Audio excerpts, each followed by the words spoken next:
I look inside myself and ask, do I feel like a man or a woman?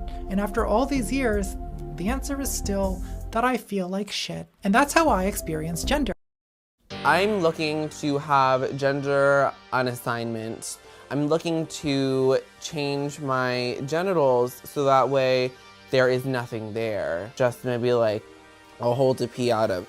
I want my genitals removed because life would be easier. I want my genitals removed because life would be easier. I'm also celibate, which actually I've never told anyone really before. So red flag is a small thing you notice in someone else's behavior that's symptomatic of a bigger problem.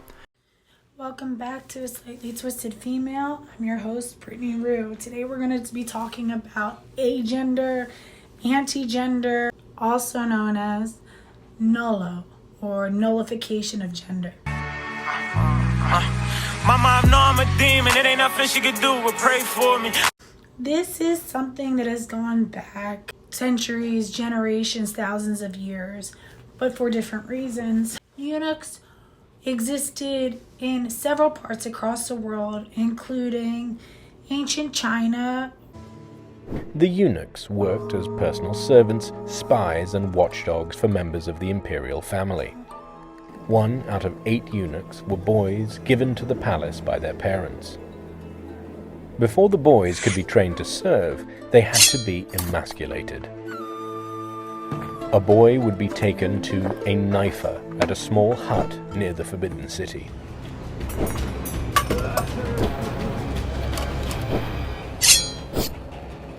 Both his scrotum and penis would be removed, generally with a single slash.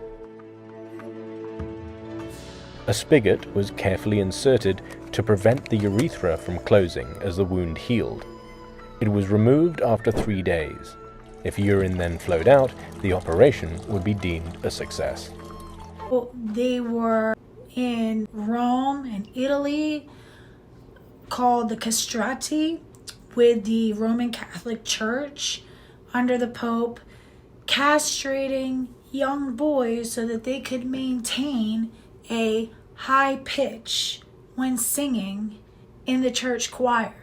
This was to prevent their voices from going through pubescent and post-puberty changes that come with an activation of testosterone and post-puberty, and the impacts that that has on the vocal cords and the vocal timbre of the voice.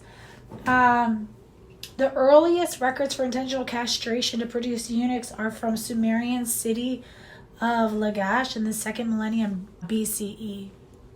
Over the millennia since, they've performed a wide variety of functions in many different cultures. Courtiers are equivalent domestics for espionage, clandestine operations, castrato singers, concubines or sexual partners, religious specialists, soldiers, royal guards, government officials, and guardians of women or harem servants. So in many royal contexts, such as in China or in the Middle East, men who were appointed as guards of the women, guards of the queen or the concubines of the king or other ruler or emperor, these guards were castrated to prevent the emperor or the king from being cuckolded by one of the guards, so that they could safely and reliably be interact with the women and be in the women's private living spaces and living quarters without any risk of sexual interaction or rape. Eunuchs were also seen in China as being highly loyal. The idea is that when a man is castrated and he's cut, it symbolically means he cuts all ties to his family of origin, that he no longer has loyalties to his own bloodline, that he won't produce any children, and he then becomes loyal only to the court, to the king or the emperor, court that he's serving. So in modern times, we've seen a reprisal of eunuchs for different reasons. And we've seen in the transgender ideology, the rise of a notion called nullo or nullification, falls under the umbrella of non-binary or anti-gender or just non-gender. And it's interesting because, you know, some of the biggest proponents of the babies trend, wherein babies are born and their sex is not revealed.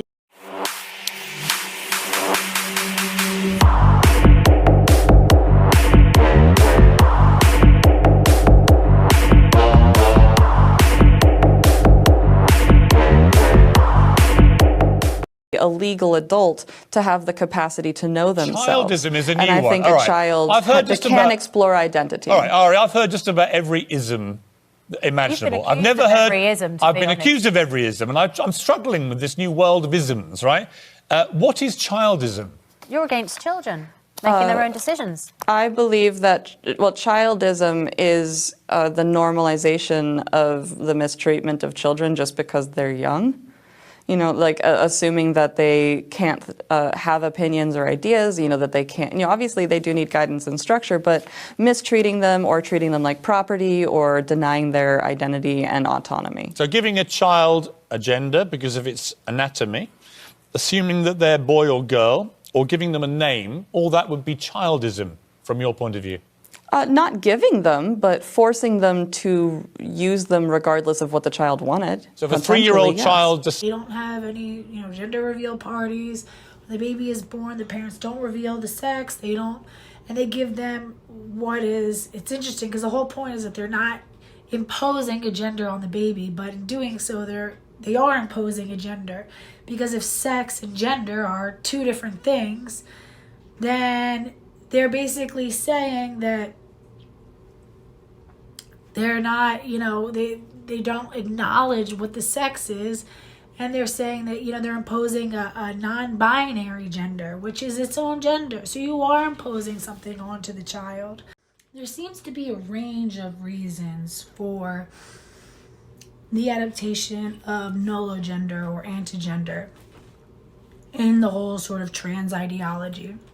And as usual, males and females seem to have different reasons for coming to nullification, with men being far more represented and people who are looking to nullify their gender or to become like a gender or just to totally remove their genitals. But there are women who are interested in doing it too. Seems to be an association between this nullo gender and asexuality, which I don't know that asexuality truly exists. I think that there is, you know, it has more to do with just celibacy or chosen non-sexuality for a variety of reasons. From what I'm seeing, it seems that women are talking a lot about abuse, and males are also talking about abuse. You know, nullification has an association with a castration fetish, which is an extreme version of BDSM. It's men, and I remember because I very briefly worked as a dominatrix, and very briefly, and with no sexual contact. A lot of it was very psychological, interpersonal, and it was men who wanted me to insult, one man in particular, but several of them were like this, wanted me to insult their genitals, would send me a picture of their penis and would literally pay me to send a video back basically saying how pathetic it was and to compare it to men I'd been with in the past. Hello, mistress. Hello, Michael. So I want you to get on your knees for me right now, and I want you to confess to me why you're such a pathetic loser. And it was just this bizarre thing, and it would kind of veer into like they want me to role play as like the mother and rejecting them. And I think a lot of it has to do with attachment problems and poor attachment styles. Yes, mistress. I don't know how I became such a loser, mistress, but I'm so thankful I get to serve you. I'm not as smart as you. I'm ugly and I'm worthless. All those things are true, Michael. If we're being all the way honest, though, from a feminist perspective, is that really that bad of a deal? Like, I literally used to get paid just to tell guys, I'd be like, ew, you fucking, like, small, puny penis piece of human dog shit. I'd be like, ew, if I ever saw you out in public and you tried to, like, talk to me or touch me, first of all, I would kick you in the nuts and spit on you and call the cops. And then I'd have my boyfriend beat the shit out of you. And they'd be like, oh, yes, mistress, that's because you're so smart and perfect. I was like, I know, shut the fuck up. That's why you shouldn't even talk to me, you fucking loser. Yo, they pay you to do this. It's, like, insane. I mean, obviously there's, like, an ideology behind it. Probably, like, exploiting mentally ill men. But, oh, my God. I'm just saying. That's all true. You can thank me now. Thank you, mistress. What's up? Is there anything else you guys want? So I take issue with you taking men's money who you call total losers, because who does that? Do you feel good about what you do? I feel great about it. Am I wrong, though? Am I wrong? I might be wrong. Maybe I'm just the sick one. No, but, like, literally, it was fine because it was, like, no one laid a finger on me at all. And it was just, like, me, like, talking shit. It was, like, really funny. Oh, God. Maybe I am the sick one. Maybe I am the asshole. And then a lot of this gets really exacerbated by pornography and the sort of masturbatory reinforcement. We know that when men orgasm, their brain releases dopamine, and we know that dopamine is a neurological something in the endocrine system that is a behavioral reinforcer. Dopamine is released when you eat good food. It's released, when you have sex. It's released when you accomplish things. When you find success, it's to reinforce even our most basic functions and behaviors, to make sure that we will continue to engage in self-promoting behavior that'll keep us alive, that'll keep us, having to work hard or sometimes even suffer to make sure that we survive, such as, going hunting down a kill for food, and you get the reward center of dopamine to reinforce that behavior. Well, we know that when men orgasm, they have a hit of dopamine, which reinforces the behavior, so that anytime a man is fantasizing about something that is paraphilic, that's fantasizing about something that is antisocial, that he couldn't act out in real life, that has dangerous implications for him or society as a whole, the more that he focuses on it, masturbates to it, he is solidifying a connection between that antisocial thing and pleasure and actually survival, because our brains are wired to believe that sex is necessary to survival. Now, we know that it's not. It's necessary for the survival of the species, but not the individual. But our brains are wired to believe that sex is necessary on a subconscious level for our own survival. So when we, focus on something and create an association, a sexual association, and an orgasm to it, we're reinforcing a desire for that thing. And that's dangerous. Submit to Goddess Alexa. I finally decided what's next for you.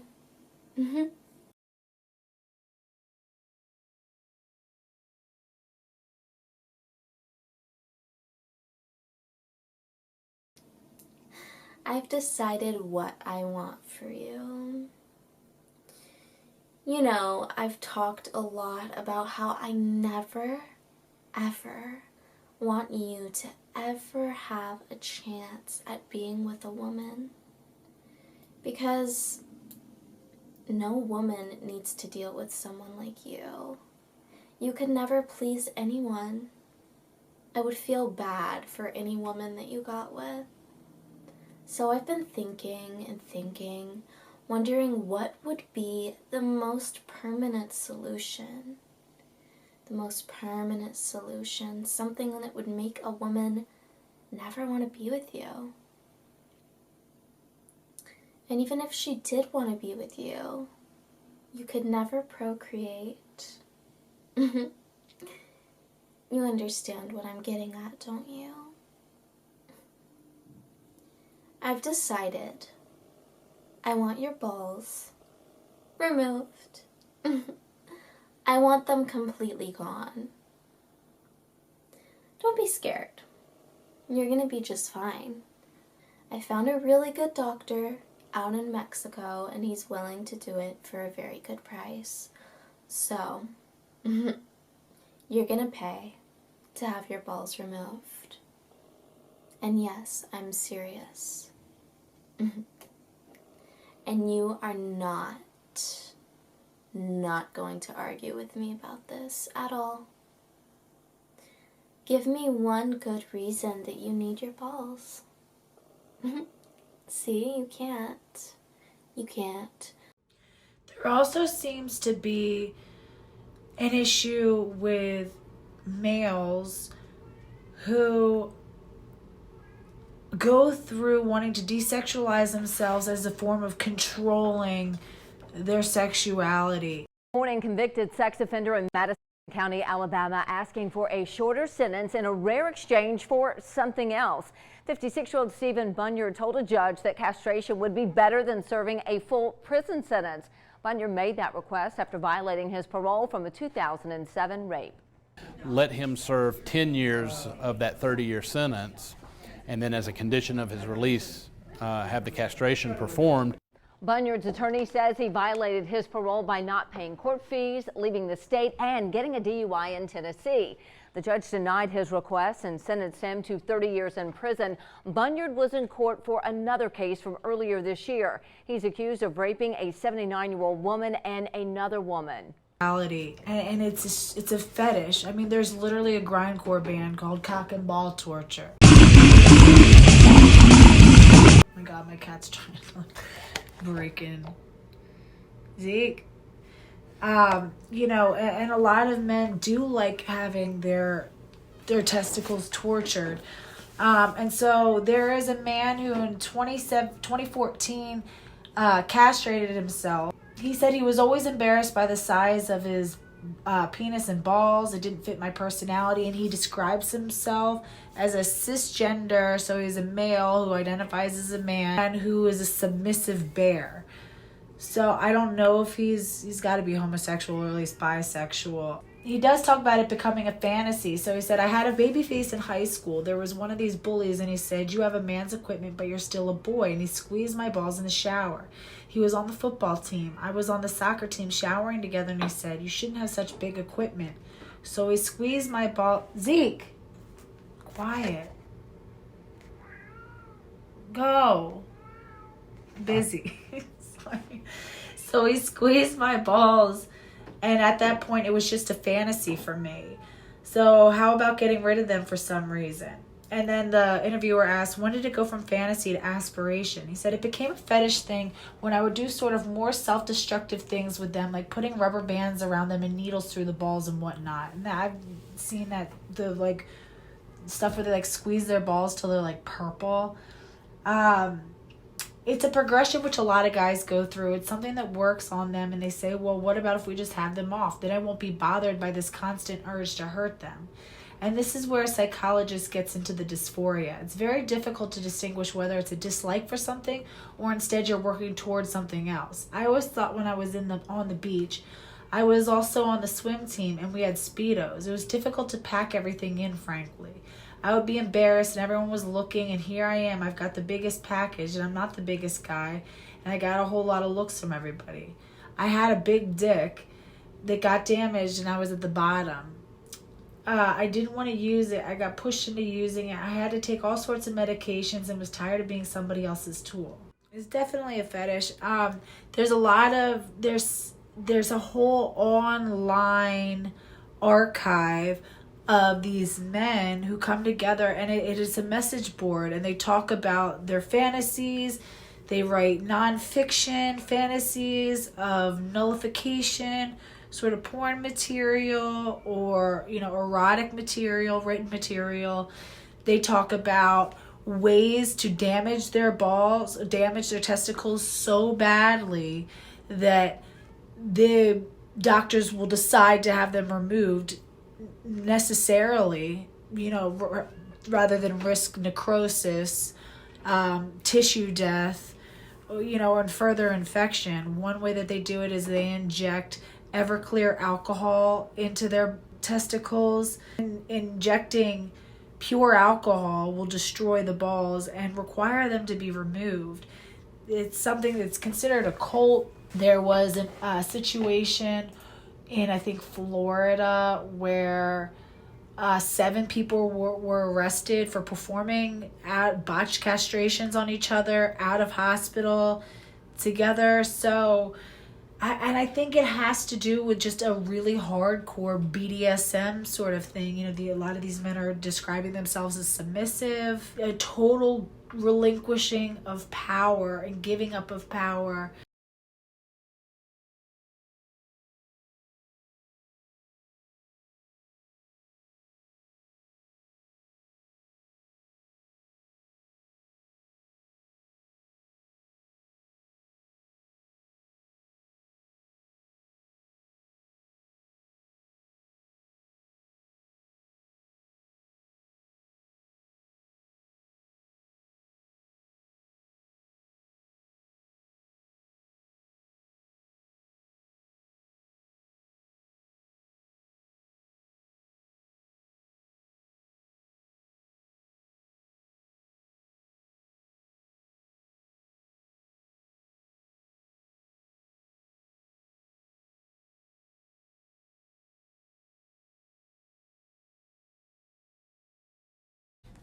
What is a nullo? And how do you achieve this? Of course, the most nefarious of gender-affirming plastic surgeons who pander and prey upon this demographic of transgender people have wasted no time in developing surgeries to satisfy these antisocial, deviant, self-harm ideation in people. Non-binary patients want vaginoplasty, phalloplasty, something in between, metoidioplasty. It's no problem. Top surgery, like I said, whatever a patient's request is, or if they want to be completely flat with no nipples, or if they want nipples in the shape of a Christmas tree or the Star of David, we're happy to accommodate your needs. And one such surgeon is this one. Nullo is not a medical term. It's a term created by the community that's short for nullification. And it's typically someone that was born male that doesn't identify with their penis, testicle, scrotum, and so they want that removed, the urethra rerouted to the female position, they sit to urinate. And he even describes saying it took him no time to decide whether or not this was ethical. I really can come up with sort of any reasonable surgery that a patient asks for. Hi, everybody! I had a trans man come to me, and he wanted a phalloplasty, but he wanted to keep his vagina. I've never been asked to do this. There's certainly not anything published on it, and I've never seen it, but... And so I went home, and as always, I go on a run, and I do some soul searching, and I think, well, is this okay? I think is the first question. And I quickly came to the conclusion, yes, it is. He went for a run, thought about it for about 2 minutes, decided, nah, definitely ethical, no problems here. So first question that I have is, what does non-binary mean? I have an engineering background, and so when I think of binary, I immediately think of binary code, which is zeros or ones. Doesn't sound very human to me. Transhuman, maybe. But not human, Dr. Dr. Crane. When it comes to gender, binary typically means male or female. So non-binary is a term used to say you don't believe there is just male or there is just female. There's a continuum between male and female. Welcome. Voice activation required. Thor. Access denied. Thor, son of Odin. Access denied. God of thunder. Access denied. Strongest Avenger. Access denied. Strongest Avenger. Access denied. Damn you, Stark. Point Break. Welcome.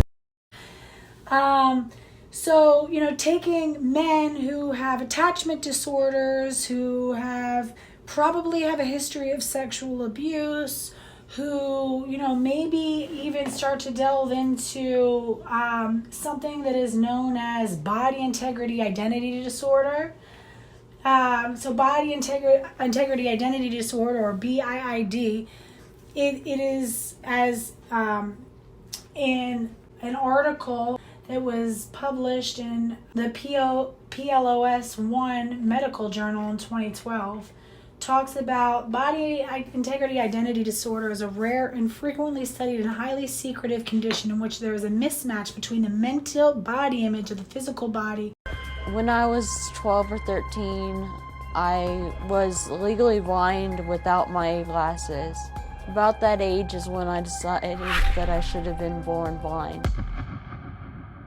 I often went without my glasses. I felt that I was more comfortable. It got to the point where I felt that I shouldn't be seeing at all. My mother told me that staring at the sun would make me blind, so I would lay on the grass and stare at the sun for hours. She lied to me. It didn't work. Subjects suffering from BIID have an intense desire to amputate a major limb or sever the spinal cord in order to become paralyzed. I wasn't really happy except when my eyes were closed or it was dark. I felt imprisoned by my sight. I would turn off the lights and sit in my room in the dark. I never did like seeing my reflection. I really felt the need to be blind. People depend way too much on their eyesight. People believe that blindness is a disability. I think of being empowered and being free when I think of being blind. The aim of the study, so it was a study, and they said the aim of the study is to broaden the knowledge of BIID against medical professionals by describing all who deal with it.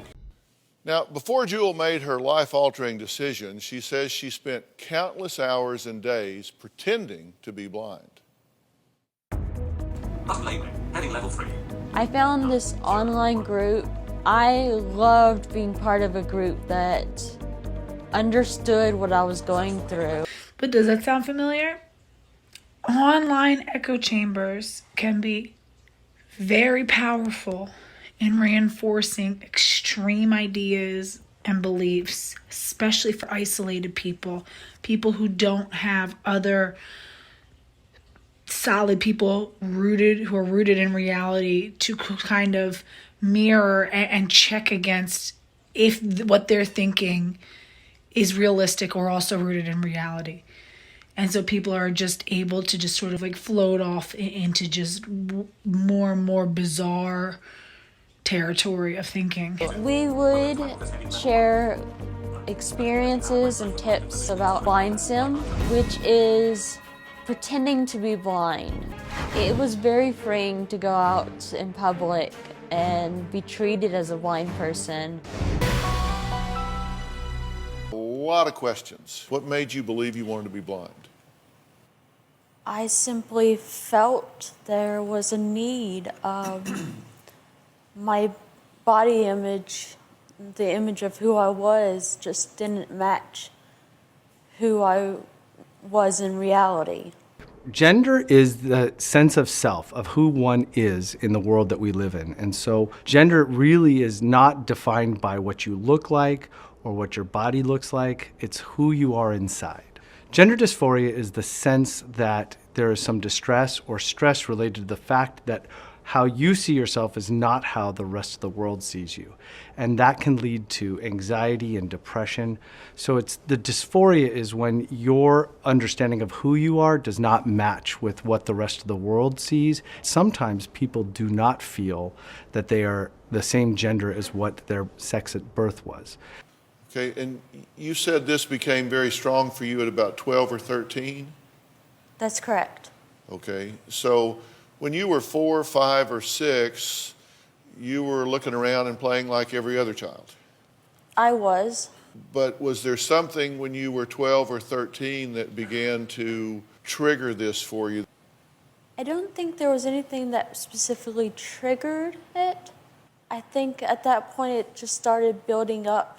I didn't even know exactly who trans people were until I was 17 years old. So I never really had the choice of should I be a girl? Is that really who I am? I didn't know it was possible. I didn't know. I just didn't know. What I did know was that I was very interested in hair and makeup and dresses and all the girly stuff. I would follow my mom and my sister around while they did their hair, while they did their makeup. I would beg to come with them when they went dress shopping, just following them around like a lost puppy. Did you want to be different? In a way, yes. I wanted to be different. You started kind of researching to see if there were others that felt this way, right?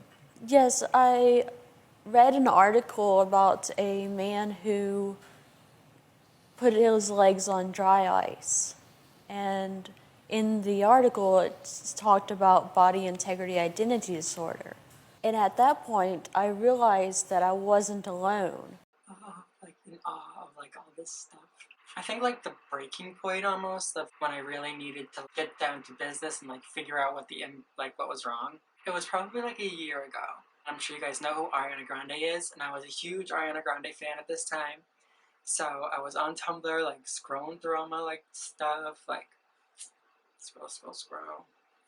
I saw a gif of Ariana Grande dancing in her heels, showing off her femininity, just rocking out, I felt so jealous and so upset that I couldn't do the same, that I realized that something's wrong. Something's not right. So I started researching and trying to figure out if other people are feeling the same way that I felt. You were blind simming or artificially obstructing your view, but your goal was you wanted to get this done for real. You wanted to ultimately have your eyesight removed completely. That's right.